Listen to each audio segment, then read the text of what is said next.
The threat that I worry the most about vis-a-vis Europe is not Russia, it's not China, it's not any other external actor.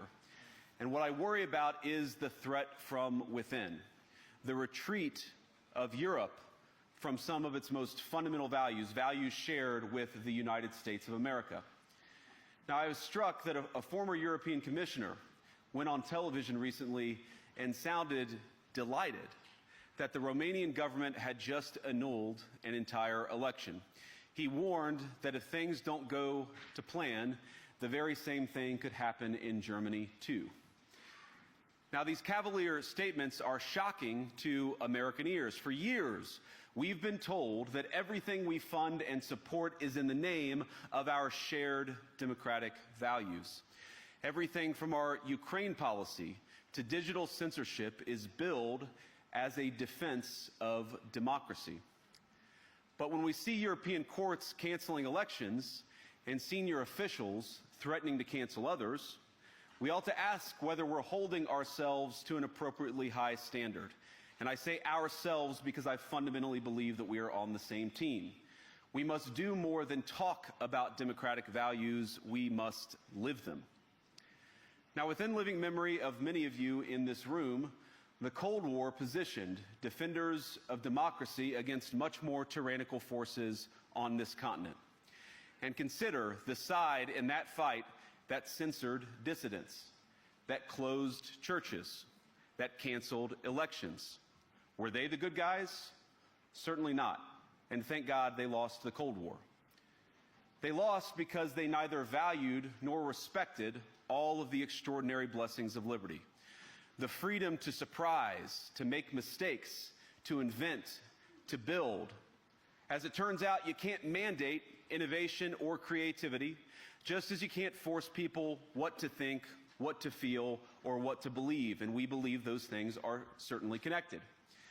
And unfortunately, when I look at Europe today, it's sometimes not so clear what happened to some of the Cold War's winners. I look to Brussels, where EU commissars warn citizens that they intend to shut down social media during times of civil unrest the moment they spot what they've judged to be, quote, hateful content.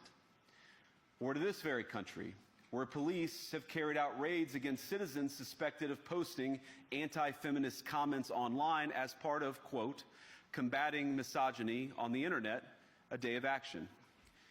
I look to Sweden, where 2 weeks ago the government convicted a Christian activist for participating in Koran burnings that resulted in his friend's murder. And as the judge in his case chillingly noted, Sweden's laws to supposedly protect free expression do not, in fact, grant, and I'm quoting, a free pass to do or say anything without risking offending the group that holds that belief. And perhaps most concerningly, I look to our very dear friends, the United Kingdom, where the backslide away from conscience rights has placed the basic liberties of religious Britons in particular in the crosshairs. A little over 2 years ago, the British government charged Adam Smith Connor, a 51-year-old physiotherapist and an Army veteran, with the heinous crime of standing 50 meters from an abortion clinic and silently praying for 3 minutes. Not obstructing anyone, not interacting with anyone, just silently praying on his own. And after British law enforcement spotted him and demanded to know what he was praying for, Adam replied simply, it was on behalf of the unborn son he and his former girlfriend had aborted years before. Now, the officers were not moved. Adam was found guilty of breaking the government's new buffer zones law, which criminalizes silent prayer and other actions that could influence a person's decision within 200 meters of an abortion facility.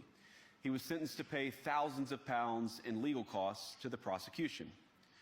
Now, I wish I could say that this was a fluke, a one-off crazy example of a badly written law being enacted against a single person. But no, this last October, just a few months ago, the Scottish government began distributing letters to citizens whose houses lay within so-called safe access zones, warning them that even private prayer within their own homes may amount to breaking the law.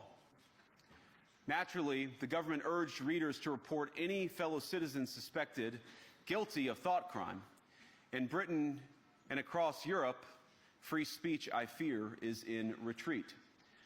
And in the interest of comedy, my friends, but also in the interest of truth, I will admit that sometimes the loudest voices for censorship have come not from within Europe, but from within my own country, where the prior administration threatened and bullied social media companies to censor so-called misinformation. Misinformation like, for example, the idea that coronavirus had likely leaked from a laboratory in China. Our own government encouraged private companies to silence people who dared to utter what turned out to be an obvious truth. So I come here today not just with an observation, but with an offer.